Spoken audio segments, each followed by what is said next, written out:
탄핵 반대 집회를 주도했던 태극기와 십자가의 동맹을 보면서 자괴감을 느끼는 기독교인들에게 기독교는 민주주의를 싫어하는지, 아예 관심이 없는지, 아니면 기독교도 민주주의를 지지하는지 답답하고 궁금한 시민들에게 호모 요쿠스의 저자 이병주 변호사가 시원한 질문과 명쾌한 답변을 제시합니다. 박근혜 사태와 기독교의 문제, 기독교인들에게 민주주의는 무엇인가? 도서출판 대장간. 소설가 황석영입니다. 2월 항쟁 30년이 되는 6월 10일 저 황석영이 마침내 출감합니다. 시간의 감옥, 언어의 감옥, 분단된 한반도라는 감옥에서 저는 언제나 자유를 갈망해왔습니다. 금기의 억압이 있다면 작가는 그것을 깨뜨리고 확인해야만 합니다.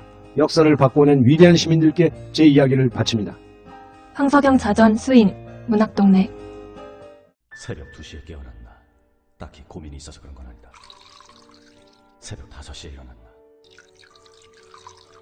새벽 6. 아우, 이 인간이 잠도 못 자게 화장실을 들락거려. 남성 활력과 전립선 건강 하루 하나로도 충분합니다. 소팔메토, 옥타코사놀, 아연, 비타민 A, D, E까지 하루 영양 기준치 100%를 꽉 채운 메가셀 남자의 활력. 지금 바로 인터넷 검색창에 메가셀 남자의 활력을 검색해보세요.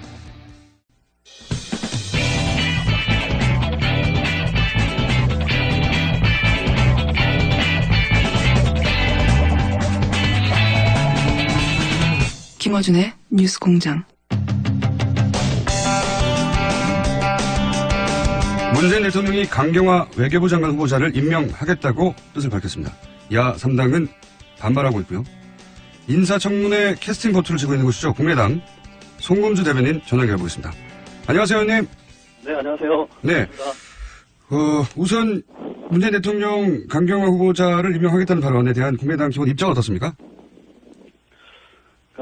문 대통령께서 어제 그런 발언을 하셨죠. 강경화 후보자에 대해서 강행하겠다고 말씀하시면서 이제 그 인사청문 제도에 대한 평가도 하시고 뭐 여러 말씀을 하셨는데 저희로서는 상당히 아쉬운 부분입니다. 좀 더 뭐 야당과 좀 여러 가지 협의를 한다거나 좀 수정안을 내놓거나 이런 노력을 전혀 하지 않고 사실상 그 강행 의사를 밝히셨는데요.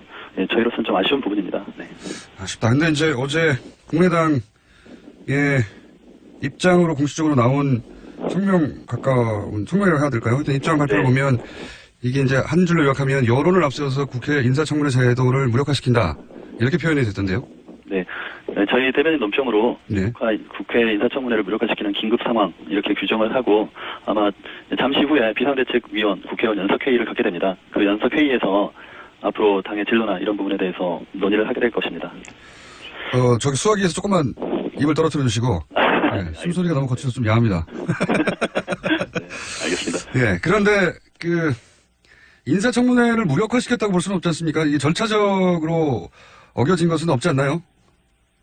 왜냐하면 야당이 반대하면 뭐 장관 후보 임명을 반드시 처리해야 한다. 인사청문법에서 그렇게 정하고 있지는 않기 때문에 무력화시킨 건 아닌 것 같은데 아닌가요? 인사청문 제도의 실익이 없어지는 것 아니냐 이런 문제제기로 보시면 될 것 같습니다. 실익이요? 그러니까 인사청문 제도를 통해서 대통령께서 보시는 이제 입장은 인사청문 제도를 통해서 야당이 철저한 검증을 하는 것은 타당하다. 그렇죠. 그 내용에 대해서 꼭 대통령이 따라야 하는 건 아니지 않느냐 그런 입장이지 않습니까? 여기에서 나가서 청와대는 인사청문은 참고사항에 불과하다는 식으로 폄하시키는 발언을 했거든요. 대통령께서 직접 하신 건 아닙니다. 그래서 이런 것들이 이제 국회, 특히 야당의 입장에서는 그렇다면 인사청문 제도를 통해서 장관 검증을 하는 절차 자체의 실익이 무엇이냐에 대한 문제제기가 있게 되고 또 나가서는 실제 대통령께서 또 야당과 이런 여러 국정 현안에 대해서 협치할 의사가 있는 것인지에 대한 의문을 갖게 되는 것 같습니다. 그 말씀도 일리가 있습니다만 또 대통령 이야기도 일리가 있는 것이 왜냐하면은 장관의 경우에는 물론 표결로 정한 다른 보직들은 표결을 합니다만 장관의 경우에는 실제 인사청문회가 참고인 것이 맞는 것이 장관은 대통령에게 임명 권한이 있긴 하지만 국회를 통해서 검증을 거쳐보고 그리고 보고서 결과를 대통령이 참고해서 따를 수도 있고 따르지 않을 수도 있다. 이게 법의 취지 아닌가요?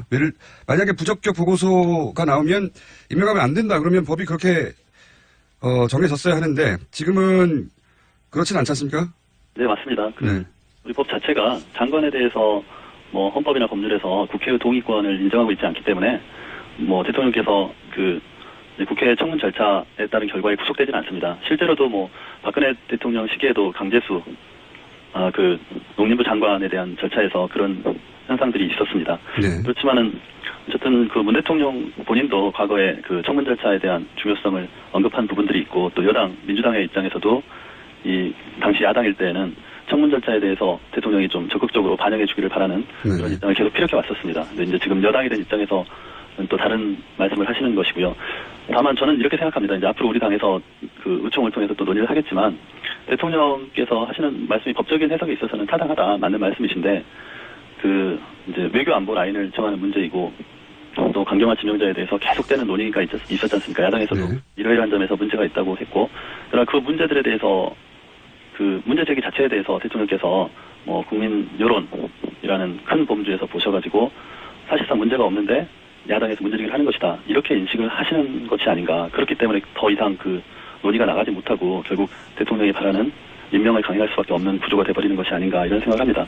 대통령께서 이제 그 어제 수석보좌관 회의에서 말씀하신 것처럼 강경화 지명자가 정말 필요한 분이고 또 앞으로 그 외교 정책을 펴는데 본인한테 필요한 사람이라고 하면 물론 조각권이 대통령께 있기 때문에 대통령이 뽑을 수 있습니다. 그리고 뽑는 과정에서 그런 문제 그 야당과의 관계들을 좀 조율하시고 또 여러 수정안들을 제시할 수 있지 않았을까 저는 그런 부분들이 아쉽다는 것입니다.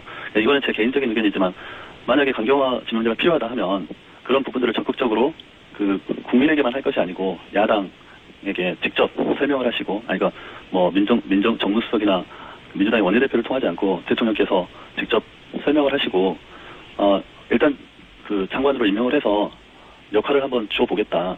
다만 문제가 있으면 그때는 국회 해임 건의권이 있으니까 그 해임 건의권이 행사되었을 때 그 해임 건의가 되었을 때 해임을 시키겠다는 정도로 그런 정치적인 약속 이런 수정적인 제안 같은 것도 해보시면 어땠을까 이런 생각도 해봅니다. 근데 그런 어떤 여야 대통령과 야당 사이의 그런 노력이 없이 결국은 그 야당이 계속 그 어떤 조치를 해주지 않는다는 입장에서 서로 한 발자국도 물러나지 않은 상태에서 결국 강행이 되기 때문에 그런 부분에서 아쉽다는 생각입니다. 청와대는 거기에 대해서는 이제 국민의 눈높이에서는 충분히 검증되었고 통과되었다. 그래서 임명을 한다. 이렇게 이제 입장을 정리했던데요. 청문회를 했고 많은 사람들이 지켜봤는데 최근 여론은 임명하라는 게 이제 60% 이상 나오니까 대통령으로서는 그럼 그 60%의 민의를 야당이 반대한다는 이유만으로 그걸 거스릴 수는 없는 거 아닙니까? 뭐 지금 이제 문재인 대통령 정부 초기에 대통령께서 굉장히 많은 지지를 받고 계시지 않습니까? 대통령께서 잘하시는 부분도 있고 또 국민과 직접 소통하는 자세를 보여주시는 부분도 있고 또 전임 대통령께서 원체 그런 소통 뭐 이런 정부 운영에서 많은 문제를 노출했었기 때문에 그런 반사적인 효과를 얻는 부분도 있을 겁니다. 예, 그렇겠죠. 그렇지만은 이제 대통령께서 이제 인사청문 절차뿐만 아니라 결국은 국정을 운영하는 능력을 보여주셔야 되는 거라고 생각합니다. 그러니까 국민께 소통하고 국민의 의사를 정책에 반영하는 그 과정에서 결국 그 국정 그 능력을 보여주시는 것이고 운영 능력을 보여주시는 것이고 그 과정에서 야당의 입장 또 국회의 존재가 필요한 것인데 자꾸 국회의 존재 또 야당과의 관계에서 좀 더 좀 협력적인 자세를 대통령께서 적극적으로 보여주시지 않는 부분이 저희는 좀 아쉽다는 것입니다. 그러니까 함께 위기를 돌파해 나가야 되는데 그 마치 야당이 계속 문제를 제기하는 것처럼 이렇게 대통령께서 인식하시고 또 그런 구도로 전개되는 것들이 좀 아쉽다 이런 입장입니다. 그 이제 뭐 국민당에서는 그 여론이 60% 이상 되지 않느냐는 데 대해서 그러면 여론조사로 다 뽑지 왜 청문을 왜 하냐 이렇게 요약되는 반론도 제기하셨던데 지금도 그 같은 맥락에서 여론도 중요하지만 야당도 파트너이기 때문에 존중해주고 설득해달라 조금 더 이런 말씀이지 않습니까? 네, 예. 네, 그렇습니다. 여론도 중요하지만 결국 그 여론이 가장 중요한 기준이 된다. 뭐 우리 문재인 대통령께서는 그렇게 생각하시는 것이고 저희도 그렇게 부정하지는 않습니다. 네. 근데 이제 청문 과정에서 그럼 전혀 문제가 없었느냐? 그럼 그렇진 않거든요. 여러 가지 문제점들이 노출돼 왔고 과거에는 그런 사유로 또 임명이 안 된 경우도 있었고. 예, 그렇죠. 이제 야당에서 지금 문제 제기하는 것은 그분의 능력에 대한 평가가 지금 상반된다는 것입니다. 그러니까 문재인 대통령께서 어제 수석보좌관 회의에서 말씀하신 그 강경화 지명자에 대한 평가와 실제 청문 장소에서 지명자께서 보여주신 그런 외교 안보 정책에 대한 비전 제시가 좀 부족했다는 그런 야당의 인식이 차이가 있기 때문에 그런 부분들을 메우는 노력이 있었어야 되지 않나 이런 생각을 합니다. 그런 과정에서 좀 수정안을 얘기할 수도 있었을 텐데 그러니까 사람을 바꾸지 않더라도 국회 협조를 구할 수 있는 수정안 이런 노력이 있었어야 될 것 같은데 각자 평행선을 달리는 구조로 왔다가 결국 대통령께서 여론을 이유로 이제 임명을 강행하시는 그런 수순을 밟게 되기 때문에 이제 저희가 이제 그 국민의당 입장에서는 사실상 문재인 정부가 잘하길 바라고 또 위기 상황을 잘 극복하길 바라는 것이고 또 국민들이 그걸 원하고 있기 때문에 저희도 협치를 할 용의와 의사를 가지고 있고 그래서 이낙연 총리 인준에 있어서도 적극적으로 협조를 한 상황인데 자꾸 이렇게 마찰이 생기는 부분이 있어서 저희가 좀 아쉬운 부분입니다. 그런 부분. 알겠습니다. 취지는 또 충분히 이해가는데 어쨌든 네. 어떤 상황에서는 양당 간에 결론을 내야 하는데 뭐 결정권자는 그 이제 과거 보고서 채택되지 않았던 경우 말씀하시니까 생각나는 것이 네. 보고서가 채택되지 않아서 남아있던 경우가 있었죠. 예. 예. 과거에. 네네. 그런데 이제 당시는 그 임명 철회하라는 여론이 60% 70% 부정적인 여론이 그랬단 말이죠. 그 경우에 여론이 민의가 철회에 있었고 그래서 야당이 법적 강제력이 있어서가 아니라 그 민의와 함께 그 여론의 힘으로 결국 낙마를 요구하고 또 낙마를 관철시킨 건데 낙마시킬 때 여론의 힘으로 낙마시킨 거란 말이죠. 임명할 때도 여론을 감안할 수 있는 거죠. 아닌가요? 낙마할 때는 여론의 힘으로 낙마시켰는데 임명할 때는 왜 여론을 감안하면 안 되는 거죠? 아니, 저희가 임명권 자체는 네. 장관에 있어서는 대통령의 고유 권한이고 인사청문 제도가 있다 하더라도 그 채택 여부와 상관없이 대통령이 임명을 할 수 있도록 법이 규정을 하고 있습니다. 그래서 그 법적 절차에 대한 문제 제기를 하는 것이 아니고 이제 성의 한마디로. 네네. 네. 그러니까 이제 좀 야당에 대한 존중과 성의. 야당과 협의를 하고 예. 강경화 후보자가 이러이러한 문제가 있지만 내가 대통령 입장에서 지금 이러이러한 점 때문에 반드시 필요한 사람이고 꼭 그 외교장관을 맡겨서 한번 해보고 싶다. 근데 그리고 나중에 맡겨놓은 이후에 문제가 생겨서 국회에서 해임 건의를 한다면 법상 해임 건의 자체가 그러니까 반드시 따라야 되는 건 아니지만 네. 대통령 입장에서 그때는 해임 건의를 존중해서 해임시키겠다. 근데 일단 기회를 줘보자. 어쨌든 이런 식으로라도 그 수정적인 제안을 한다든가 국회와 좀 협의를 하는 모습을 보여주셨으면 훨씬 낫지 않았을까. 이건 저 개인적인 생각입니다. 알겠습니다. 그런 것이 없었다는 것이 아쉽고요. 어쨌든 충분히 설득하지 못했다. 네. 그런 말씀이신 것 같고. 근데 이제 어쨌든 상황이 여기까지 와버렸고요. 제가 네. 한두 가지만 더 여쭤보자면 이렇게 되면 국민당은 김희수 헌재 소장 표결에서 부결표 쪽으로 결론이 날 공산이 커지는 거 아닌가요? 의총에서. 일단 잠시 후에 있을 의총 비대위원들 협의를 통해서 결정이 되겠지만 저희의 원칙적인 입장은 그 인사청문에 있어서도 건건히 대응을 한다는 것입니다. 그래서 연기하지는 않는다. 예, 강경화 지명자에 대한 대통령의 강행이 있다고 그래서 김희수 헌법재판소장 지명자에 대해서 당론으로 부결시키는 쪽으로 간다든가 아니면은 장외 투쟁을 한다든가 아니면 추경 절차에 협조를 하지 않는다든가 이렇게는 하지 않을 것입니다. 별개의 사안이다. 네네. 알겠습니다. 잠시 의총이 열리니까 의총 결론이 나면 저희가 또 한번 연결해 보겠습니다. 기본 입장 네. 잘 들었습니다. 네, 고맙습니다. 네, 지금까지 국민의당 손금주 수석 대변인이었습니다. 이번 여당 입장도 좀 들어보겠습니다. 더불어민주당 재윤경 원내 대변인 전화 연결됐습니다. 안녕하세요. 네, 안녕하세요. 자, 야당이 이렇게까지 반발하는데 대통령 임명 권한이라고 이렇게 밀고 가면 앞으로 전국을 어떻게 풉니까? 120석밖에 안 되는데.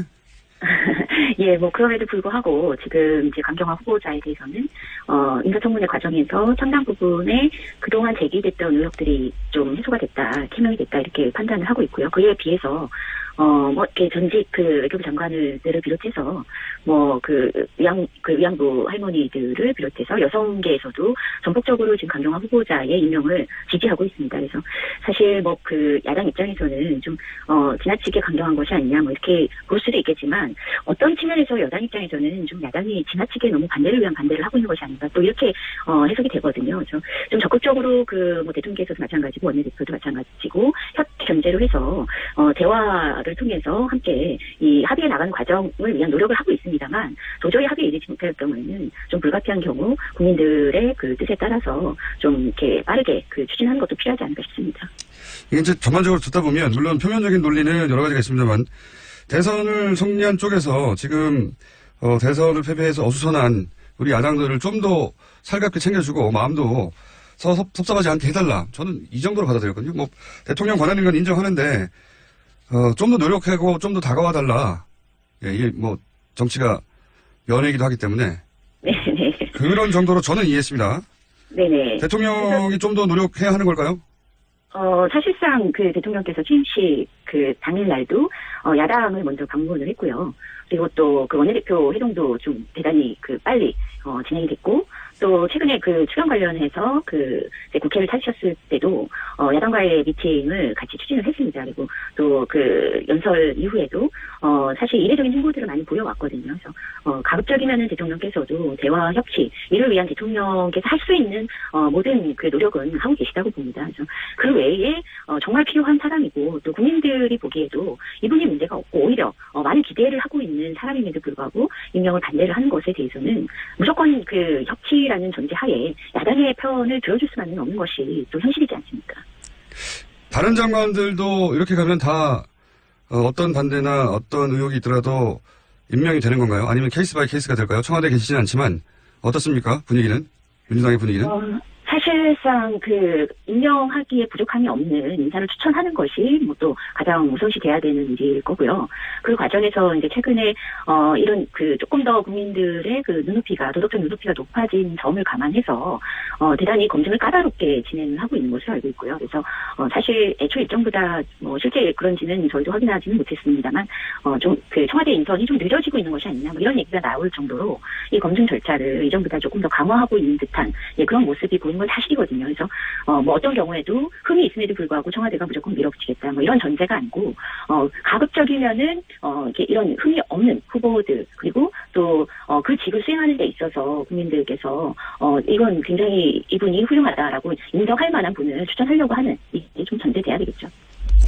당연히 그런 후보를 선정하겠죠. 그럼에도 불구하고 이제 예상치 못한 흠결들이 드러나게 되고 청문회 과정에서 물론 억지도 있지만 따지다 보면 이게 진짜 문제가 될 법하다 하는 그런 포인트도 드러나는데 그러니까 절대 낭만은 없다 이런 분위기인지 아닌지를 제가 궁금해하는 겁니다. 앞으로 야당의 공세는 발목 잡기이기 때문에 어떤 경우에도 낭만은 없다 이건지 아니면 그건 케이스 바이 케이스로 따져봐야 되겠다 이 정도 스탠스인지. 당연히 케이스 바이 케이스겠죠. 사실 그냥 낭만은 없다. 이 전제가 어떠한 경우에도가 아니고 어떠한 경우라도 낭만을 만들지 않게 해서 청와대가 먼저 사전 검증을 철저히 하겠다가 전제가 되는 거고요. 그럼에도 불구하고 이 인사청문회 과정에서 사실 우리가 놓친 부분이 드러나고 그것이 국민들께서 보기에 도저히 정리하기 좀 어렵다라고 한다면 다른 판단도 가능하지 않겠습니까? 그런데 지금 이제 야3당이 이것이 발목 잡기든 아니면 야3당이 섭섭해서든 아니면 정당한 문제 제기든 간에 여하간 야3당은 대단히 강경한데 이렇게 되면 120석밖에 안 되는 민주당 입장에서 앞으로 이 정국을 어떻게 풀죠? 사실 저희도 참 곤혹스러운 건 사실입니다. 일단 의석수에서 저희가 이렇게 모든 사안에 대해서 좀 주도권을 갖고 힘있게 개혁의 과제들을 밀어붙일 수 있을 만큼 안정적인 의석수라면은 사실상 고민을 안 하겠지만 그렇지 못한 것이 현실인데 또 측면에서는요 또 이런 과정이 여야 협치의 어떤 새로운 모델을 만들어내는 하나의 시험대가 되지 않겠느냐. 그래서 전례 없는 노력을 기울여야 된다. 이런 게 사실 원내에서는 이렇게 원칙을 세운 바가 있습니다. 그래서 굉장히 어렵고 복잡한 현실인 것은 분명한데 이 과정에서 정치가 좀 한 단계 성장하는 성숙하는 계기가 되기를 저희 여당도 마찬가지고요 야당도 마찬가지라고 생각합니다. 그러니까 이제 예를 들어서 국민의당, 정의당은 지금까지 스탠스를 보면 협조할 것은 협조하고 문제 삼을 건 문제 삼는다 이런 입장을 분명히 했는데 그리고 실제 그렇게 보여지는데 적어도 국민의당 같은 경우에는 뿌리도 같고 그리고 틀림없이 협조 의사가 있는 것 같긴 한데 국민의당을 물론 이거는 입장에 따라서 국민의당이 목리를 부린다고 말할 수도 있고 국민의당을 제대로 껴안지 못하고 있다고 정반대로 말할 수도 있는데 국민의당도 함께 가자고 잘 끌어안지 못하고 있는 상태 아닌가요? 그러니까 이게 국민의당도 탓할 일이긴 합니다만 민주당도 동시에 같이 탓해야 되는 상황 아닙니까?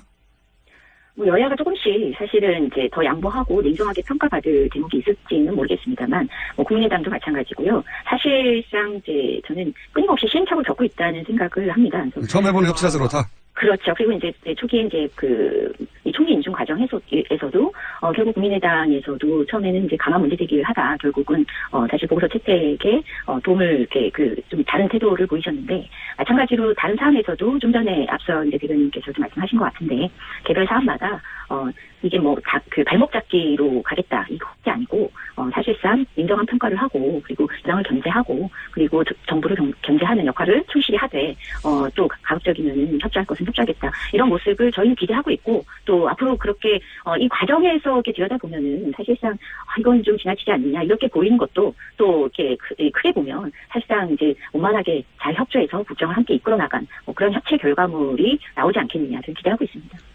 혹시 지도부 간에나 혹은 개별 단위에서 국민의당과 끊임없이 이런 이야기를 물밑에서는 하고 있나요? 어제도 뭐 원내대표 간 이제 뭐 비공개 회동이 있었는데요. 일단 그 원내 차원에서는 상당히 노력을 많이 기울이고 있습니다. 국민의당 같은 경우는 말씀하신 듯이 하셨듯이 뿌려갔기 때문에 상당히 많이 이 친분 관계들이 있으시죠. 여다. 정치를 오래 같이 한 분들이 많죠. 예. 그렇죠. 예. 그래서 이런 측면에서 조금 더 개별 의원님들 차원에서도 적극적으로 국민의당 의원님들과 소통하려고 노력하고 있고. 또 특히 이제 뭐 중진 의원님들께서 많은 노력을 기울이고 계신 걸로 알고 있습니다. 네, 120석 가지고 어떻게 할 거냐고 물어보는 질문은 굉장히 사실 답하기 어려운 질문이긴 해요. 네, 맞습니다. 막연하기도 하고. 근데 국민들은 그렇게 묻죠. 예, 구체적 사안에 대해서 여의도 안에서 어떻게 돌아가는지 모르니까 그렇게 물을 수밖에 없는데 이게 이제 추경도 있고 앞으로 정부 조직법도 있고 국회에서 처리할 일이 많지 않습니까? 많은데 지금은 제가 보기엔 감정이 상한 것 같은데 이 상태를 어떻게 극복해야 될지 네네. 일종의 이제 작전 보관 120석은 어쩔 수 없고요. 앞으로 3년 동안 나름의 계획이 있는지를 궁금해하는 거죠. 그러니까 예를 들어서 국회의원 개개인이 한 사람씩 붙어가지고 40명을 설득하기 위해서 작전을 펼친다든지 네. 웃자고 한 소리지만 그 속에 실체 구체적인 자세히 밝혀달라는 건 아니고 나름의 계획이 있다. 사실 지금 이제 국회 일정에서 대단히 주요하게 이제 전제되어 있는 게 이게 추경안하고 정부 조직법이고 또 주요 이제 개혁을 전제로 한 입법 과제들이 남아 있는 거거든요. 근데 이 사안들이 사실 여당의 입장과 특히 뭐 국민의당 입장이 뭐 너무 대립적이다 이런 내용을 들여다보면 그렇지 않습니다. 내용은 그렇지 않은데. 네네. 기분이 이상했잖아요. 예, 사실 뭐 이런 하나의 건건의 과정에서는 뭐 감정적인 어떤 대립도 있을 수 있지만. 또 정치를 하시는 분들이 그런 거에만 사실 붙들려서 이후에 중요한 여러 정치적 과제들을 무시하거나 또 그것을 전제로 판단하거나 그러진 않으신 것 같아요. 그래서 그때 또 털고 이후에 또 이런 과정들이 추경이나 이런 특히 정부조직법 또 입법 과정들은 이 야당들도 사실 아주 중요하게 챙겨야 되는 내용들이 많이 있습니다. 그래서 이 부분을 좀 중점적으로 함께 더 협의하고 특히 뭐 추경안 같은 경우는 이미 조금씩 협의가 들어가고 있는데 이 부분은 정말 아까 국민의당 대변인께서도 하셨지만 개별 사안이고 독립 사안이기 때문에 이 내용의 협의는 또 다른 차원이고 또 다른 국면으로 전개되는 측면이 있거든요. 그래서 지금 이제 하나하나 건건히 봤을 때 충돌이 나는 듯한 모습을 가지고 이후에 모든 사안이 걸림돌이 될 것이다. 저는 이제 그렇게 보지는 않습니다. 네, 대변인님은 그렇게 보지는 않으시는데 언론에 보도되는 상황은 그렇게 되어만 가는 것 같아서.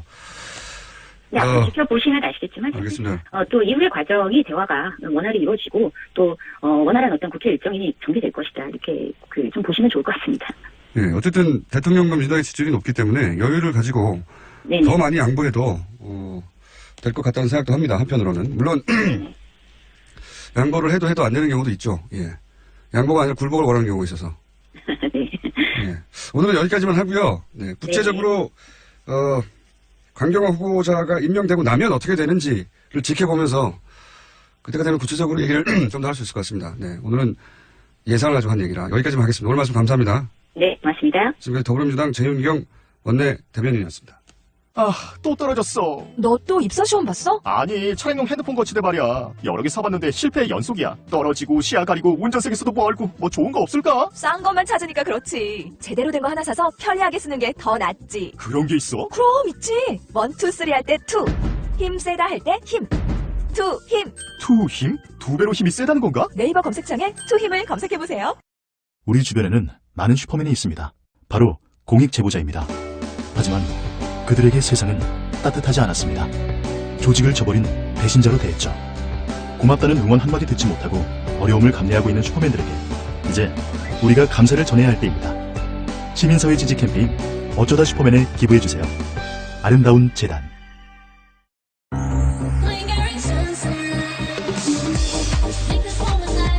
다같이 발백스 서튼의 신곡 링거링 선셋. DJ Korea Records. 안녕하세요. 윤상입니다. 제가 사랑하는 피아니스트 김광민 씨가 6월 24일, 25일 LG 아트센터에서 단독 공연을 합니다. 따뜻한 체온을 담아 선사하는 특별한 무대에 여러분들을 초대합니다.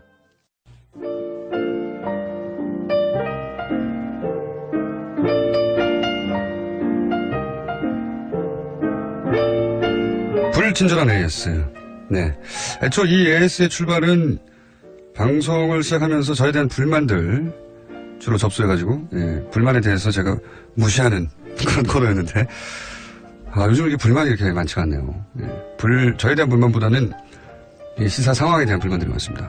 그런데 오늘 한 분이 여론으로 장관을 만약에 뽑을 것 같으면 김어준을 외교부 장관으로 왜 신들하고 친하지 않느냐 이런 문제를 보내주신 분이 있습니다. 저는 일편단심 정육부 정육부 위에 모든 부처는 필요 없습니다.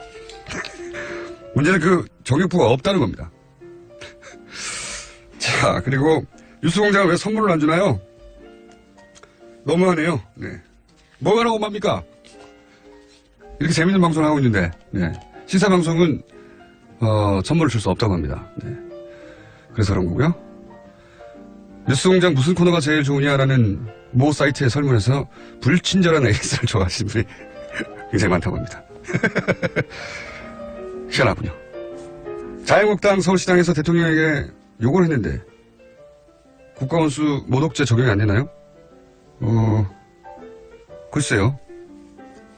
대통령 욕할 수 있죠. 대통령 욕할 수 있는 겁니다, 원래. 욕을 먹어도 할 수 없는 자리가, 참아야 되는 자리가 전 대통령 자리라고 생각해요. 다만 이제 그게, 공당에서 공식적인 자리에서 했다는 게 문제긴 한데, 그거는 청와대에 문의해 주십시오. 여기까지 하겠습니다.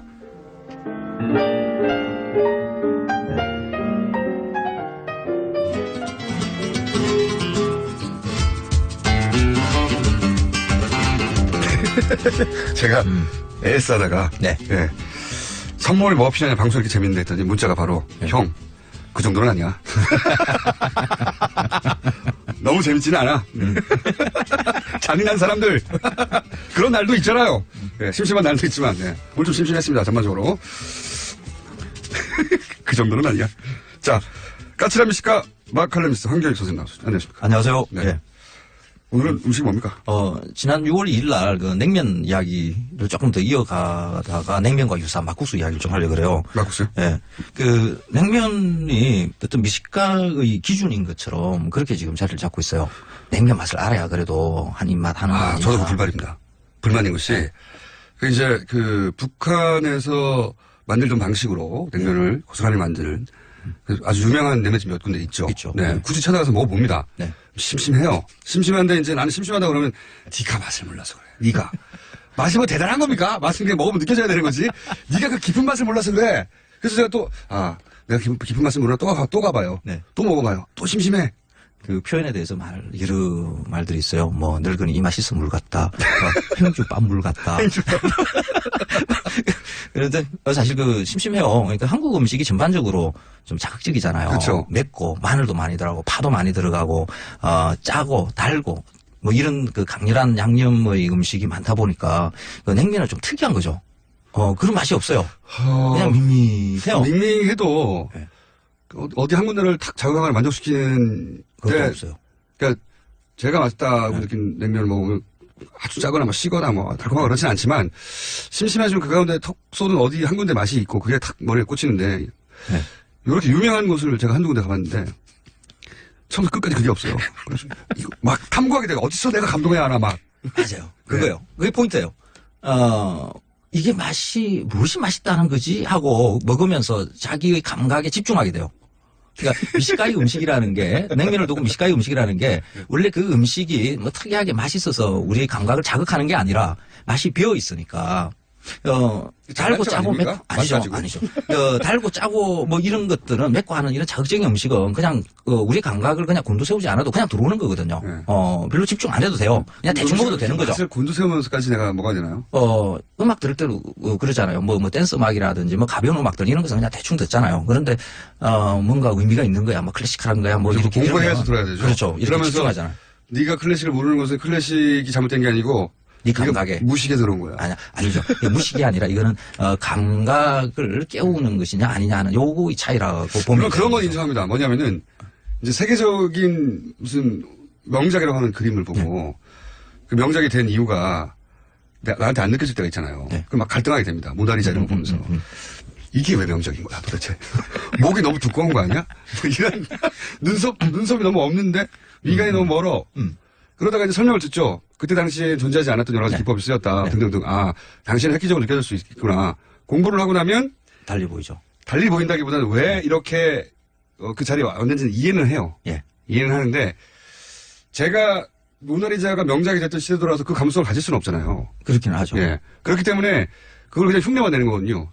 저는 그래요. 저는 이게 명작이라고 하니까 감동해 줘야 되는 거 아닌가? 그런 그 과정에서 이렇게 집중하는 것은 그 대상이 아니라 그 뭐 그림이나 음악이나 음식이 대상이 아니라 자신의 감각을 다시 이렇게 재증기하게 되는 거죠. 계속 그 감각을 이제 예민하게 가다듬다 보면 어느 순간 감동이 옵니까? 그렇죠. 음식도 그렇습니까? 그렇죠. 그래서 그러니까 음식의 맛이라는 것은 그 음식에 있는 게 아니라 내 감각이 있는 거거든요. 내 혀가 짜고 달고 맵고 쓰고 하는 맛을 느낄 수 있으니까. 혀를 단련시켜야 돼요? 그 음식이 쓰고 달고 짜고 맵고 한 거거든요. 선생님이 혀를 어떻게 단련십니까? 혀를 길게 뽑아가지고 물에 헹구고 막 그러시나요? 머리죠, 머리. 그러니까 혀가 아니라 내가 가지고 있는 머릿속에 음식의 맛에 대한 데이터들, 이 감각의 데이터들을 잘 정리정돈하는 그런 훈련을 하다 보면, 그러니까 미각만이 아니라 다른 뭐 시각, 청각 뭐 이런 것들도 감각이 예민해지고 취향이 조금 더 고급해진다고 볼 수가 있는 거죠. 그래서 냉면이라는 음식은 그 냉면 그 자체가 맛있어서가 아니라 음식까지 그래야 하는지. 그 음식이 오히려 다른 여러 장르의 그러니까 시라든지 음악이라든지 미술보다 훨씬 더 감각을 더 강력하게 자극을 할 수 있는 것들이죠. 그게 어떻게 연출해야 됩니까? 그러니까 분별을 하면서. 설사장처럼 혀를 막 그렇죠. 넣었다 뺐다. 그러니까 이렇게 심심한 음식, 냉면처럼 아무 맛이 없을 것 같은, 짜고 달고 맵고 하지 않은 이런 밋밋한 음식, 두부 같은 것, 밥 같은 것, 이런. 선생님 원래 맛을 예민하셨어요? 아니면 아니죠. 지금 말씀하신 대로 훈련. 그렇죠. 무슨 훈련을 어떻게 하셨습니까? 물론 누구든지 타고나는 미각이라는 것은 미맹이 아니면 다 비슷한 거거든요. 절대 미각이라는 건 없습니다. 그래요? 좀 예민한 미각은 있을 수 있죠. 그렇겠죠, 물론. 예민한 후각도 있을 수 있고요. 그러니까요. 근데 그 민감한 정도로 보자 그러면 사실 인간은 여느 동물에 비해서 굉장히 떨어지거든요. 덜하죠. 모든 감각이. 개돼지보다도 못해요. 인간의 감각이라는 게. 그런데 하나 차이점이 있다 그러면 그것을 분별하는 훈련을 스스로 쌓고 분별할 수 있게 간다는 거죠. 감각을 예민하게. 얼마나 어떻게? 그래서 어떤 방식을 통해서 그 경지에 도달하셨어요? 그러니까 뭐 돈가스를 예로 든다, 냉면을 예로 든다 그러면 이 집 냉면의 면가닥은 어느 정도의 굵기고 어느 정도의 탄성이고 이 냉면의 인자감도 얼마나 되는가 입에 넣으면서 씹으면서 그리고 이 냉면의 메밀의 향과 밀가루의 향 뭐 이런 거 약간 슴슴한 그런 그의 향들이 이 육수와 어떻게 잘 지금 배합이 되고 있는 것인가.